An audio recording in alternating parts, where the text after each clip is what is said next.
मला साहेब असं वाटतंय की महाराष्ट्राच्या मंत्रिमंडळात कॅबिनेट मंत्री असणाऱ्या माणसाचा सगळ्यात जास्त मतानं पडायचा जो विक्रम होईल तो या मतदारसंघात होईल। महाराष्ट्र विधानसभा सार्वत्रिक निवडणुका 2024 या निवडणुकीच्या निमित्तानं महाविकास आघाडीचे व राष्ट्रवादी शरद काँग्रेस पक्षाचे अधिकृत उमेदवार आदरणीय राहुल भैया मोटे यांच्या प्रचारार्थ आयोजित केलेल्या या सभेला उपस्थित असलेले महाराष्ट्राचे शेतकऱ्यांचे कैवारी आणि ज्या पवार साहेबांनी देशातल्या शेतकऱ्यांचं 72,000 कोटीचं कर्ज त्या ठिकाणी युपीएच्या काळात माफ केलं होतं आणि स्वतःची तत्व स्वतःचे विचार किती जरी मोठा संघर्ष करायची वेळ आली तरी वयाच्या ह्या वयात सुद्धा ते विचार सोडायचे नाहीत। अशा प्रकारची प्रेरणा आम्हा तरुणांना देणार एक महाराष्ट्रातलं सृजनशील नेतृत्व आदरणीय शरदचंद्रजी पवार साहेब। या ठिकाणी मंचावर उपस्थित असलेले शिवसेनेचे जिल्हा प्रमुख कैलासवासी ज्ञानेश्वर तात्या पाटील यांचे चिरंजीव आणि बांधवांनो, माझं संबोधन सुरू करण्यापूर्वी आदरणीय तात्यांना सुद्धा मी विनम्र असं अभिवादन करतो। त्यांचे चिरंजीव ज्या ज्ञानेश्वर तात्यांनी 1995 पासून शिवसेनेचा भगवा जो खांद्यावर घेतलाय तो स्वतःच्या अंगात रक्ताचा शेवटचा थेंब होता, तोपर्यंत तो भगवा त्या ठिकाणी खाली पडू दिला नाही।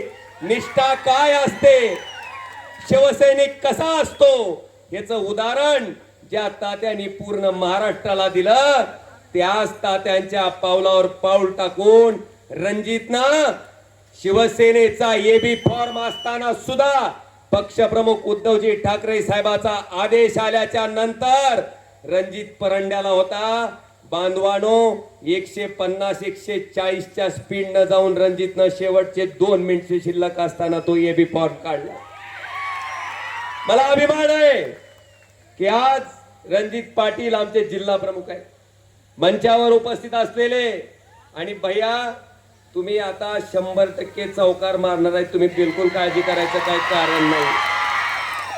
आणि साहेब, माझी तुम्हाला विनंती असणार आहे की एका बाजूला महाराष्ट्रात गद्दारीच्या राजकारणानं पोखरले, स्वतःच्या स्वार्थासाठी स्वतःच्या पदासाठी माणसं त्या ठिकाणी 40-40 वर्षाचे पक्ष मोडून त्या ठिकाणी पळून जात आहेत। कोण खोक्याच्या आमिषाला बघून पळून जाते, कोण ईडी सीबीआयच्या भीतीला बघून पळून जाते। पण तशा प्रतिकूल परिस्थितीत ही राहुल भैयांनी आपली साथ सोडली नाही साहेब। प्रामाणिकपणे इमानदारीनं त्या ठिकाणी पवार साहेबांशी प्रामाणिक राहून त्यांच्या पाठीमागे खंबीरपणे उभा राहायचं काम राहुल भैयांनी केलंय। आणि भैया, ही प्रामाणिकपणा, ही निष्ठा ही जनता 20 तारखेच्या मतदारातून दाखवून देईल की गद्दार काय असते आणि खुद्दार काय असते, हे येणाऱ्या 23 तारखेच्या निकालातून आपल्याला त्या ठिकाणी दिसून येईल। बांधवानो, आपण बघताय मागच्या 2.5 वर्षापासून महाराष्ट्रातलं राजकारण। आता मला सांगा, खरी शिवसेना कुणाची हो?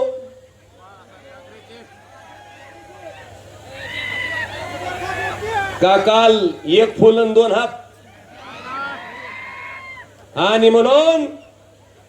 आणि खरं म्हणजे साहेब, काल का परवा सभा झाली, बघितली का नाही साहेब? मोदींच्या सभेत टेलिप्रॉम्प्टर असते, आम्ही बघितलं होतं। पण काल महाराष्ट्रात मुख्यमंत्र्याच्या सभेत लाईव्ह टेलिप्रॉम्प्टर बघितलं साहेब, लाईव्ह। ही मागूनच सारखं पंप करत होत, बघितलं का नाही? अमुक योजना, तमुक योजना, तमुक योजना. बांधवानो, मला आपल्या सगळ्याला विचारायचंय, 5 लाख रुपयाचं बघा, 16 वर्षाच्या तरुणाला लाजवल असा उत्साह आहे का नाही? मला वाटतंय महाराष्ट्रातलं सुद्धा वय वाढलं असलं तरी तरुणानं आदर्श घ्यावा असं एक व्यक्तिमत्व माझ्या पाठीमागे इथं बसलंय स्टेजवर. आज बांधवाडू, मला आपल्याला सांगायचं की अतिशय हीन पातळीचं राजकारण चालू आहे. स्वतःच्या स्वार्थासाठी, स्वतःला ईडीच्या चौकशीतून वाचण्यासाठी, स्वतःच्या 50 खोक्यासाठी लोक त्या ठिकाणी फुटतायत. आज आम्हाला अभिमान आहे साहेब, आम्ही स्वाभिमानानं, अभिमानानं कुठल्याही व्यासपीठावर गेल्यावर, कोणाच्या समोर गेल्यावर सुद्धा आम्ही त्या ठिकाणी भाषण करू शकतो. कारण 50 खोके घेऊन जर कोणी गद्दारी केली असती तर इथं बारकं बसलेलं शेंबड पोरग सुद्धा म्हणलं असतं, काय मोठ्यानं भाषण करायला रे 50 खोकेवाल्या. आम्ही आमची प्रामाणिकपणा, आमचा इमानदारी आम्ही दाखवलंय, आमची निष्ठा आम्ही दाखवलंय. आणि म्हणून आज साहेब आमच्याकडे पैशाची कमी असेल, नसेल आमच्याकडे सत्ता, पण त्या ठिकाणी नीतिमत्तेचा आणि निष्ठेचा अधिष्ठान इतक्या मोठ्या प्रमाणावर आहे साहेब की ह्या भागातल्या जनतेनं, या भागातल्या समोर बसलेल्या जनतेनं मला सारखं हिनवायचे, मोदीमुळे आला, मोदीमुळे आला. मला सासूरवासच होता, सारखा डुसण्या होत्या. मी सोनारीच्या भैरवनाथाच्या चरणी प्रार्थना केली की देवा, एक ना एक दिवस अशी संधी दे की ही मोदी साहेब माझ्या विरोधात असताना जेवढ्या मतानं मी 19ला निवडून आलतो त्याच्यापेक्षा एक का होणार पण आगाव मत टाक. आणि गंमत अशी साहेब, आताच्या झालेल्या लोकसभेच्या निवडणुकीत अगदी पहाडासारखे उद्धवजी आपण त्या ठिकाणी माझ्या पाठीमागे उभे होतात. अशा वयातही माझ्यासाठी आपण तुळजापूरला त्या ठिकाणी सभा घेतली आणि इथली जनता आता मोदी बी त्यांच्याकडे, एक फुल 2 हात त्यांच्याकडेच. ह्या मतदारसंघामधले 6 पैकी 5 आमदार त्यांच्याकडेच, सत्तेची ताकद त्यांच्याकडेच, पैशाची ताकद त्यांच्याकडेच. आले का नाहीत बांधवानो गावगाव पैसे? 10-10, 20-20 लाख रुपये मत खरेदी करण्यासाठी पाठवले. मला देशाचे पंतप्रधान नरेंद्र मोदी साहेबांना विचारायचंय की साहेब, तुम्ही म्हणता ना खाऊंगा ना खाणे दूंगा, मग माझ्या लोकसभेच्या निवडणुकीत एका गावात 20-20 लाख रुपये किदरशे दूंगा. कुठून आले? आभाळातून पडले का जमिनीतून आले? हा प्रश्न मला वाटतंय सामान्य माणसानं त्यांना विचारणं गरजेचं आहे. इतकी प्रतिकूल परिस्थिती असताना, संघर्ष असताना सुद्धा इथल्या सामान्य माणसानं आपल्या सगळ्याच्या आशीर्वादानं तळ हाताच्या फोडाप्रमाणे या ओमराजेला सांभाळलं. आणि साहेब, या महाराष्ट्रामध्ये जी लोक मला म्हणायची मोदीमुळे आला, मोदीमुळे आला, त्या नरेंद्र मोदी साहेबापेक्षा दुप्पट मतानं मला देशाच्या लोकसभेत पाठवायचं काम या 72 जनतेने केलं. महाराष्ट्रात क्रमांक 2चं मताधिक्य मला आहे साहेब. तसं तर 1च नंबरचा आला असतं, पण आपल्या पुढं काय केलं? पहिल्या मशीनवर 2 नंबरला ओमराजे निंबाळकर नाव, आपलं चिन्ह मशाल. दुसऱ्या मशीनवर पण एक मंगरुळचा निंबाळकर आणून उभा केला, त्याचं चिन्ह चिमणी. ती चिमणी मशाल सारखी दिसायची साहेब. आणि त्या चिमणीनं 20,000 मतं माझी खाल्ली. ती 20,000 मतं जर आपल्याकडे आली असती तर साहेब आपल्या सगळ्याच्या आशीर्वादानं महाराष्ट्रात 1 नंबरनं निवडून आलेला खासदार लीडनं ह्या ओमराजे त्या ठिकाणी असला.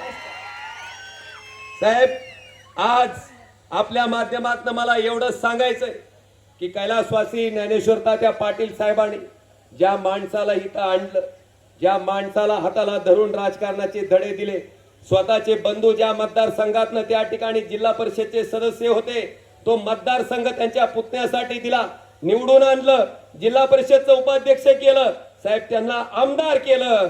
त्या माणसाच्या तोंडातनं तात्या आजारी असताना जर मी लक्ष घातलं नसतं तर तुमच्या फोटोला हार पडला असता. ही जर भाषा येत असेल तर ही भाषा वापरणाऱ्या माणसाचं आपण काय केलं पाहिजे बांधवानो? काय केलं पाहिजे आपण? तात्या नेहमी म्हणायचे की मी गुलाल लावलाय, बुक्का सुद्धा कोण लावणार आहे? हे तुमचे तुम्ही मला. आता मी बघतोय जे ते आमदार येतंय, प्रत्येक ही खोकेवाले सुरत मार्गे गुवाहाटीला जी पालती पडलेली ती का ती सारखी येते ती, आणि एकच गोष्ट असते, 4,000 कोटीचा निधी आणला, 5,000 कोटीचा निधी आणला. आता अरे ही 5,000 कोटी 4,000 कोटीचा निधी जर ओमराजेनं गोर्धनवाडीची जमीन विकून आणला असता तर त्यानं म्हणावं निधी आणला म्हणून. ही निधी कुणाचा आहे? 10 रुपयाचं साबण घ्यायचं म्हणलं तर 1 रुपया 80 पैसे जीएसटी आहे. 100 रुपयाचं शॅम्पू घ्यायचा म्हणलं तर 18 रुपये जीएसटी आहे. अंडरपॅन्ट चडी घ्यायची म्हणलं तर जीएसटी आहे. माणूस वर गेल्यावर पोहोचवायच्या सामानावर सुद्धा जीएसटी आहे.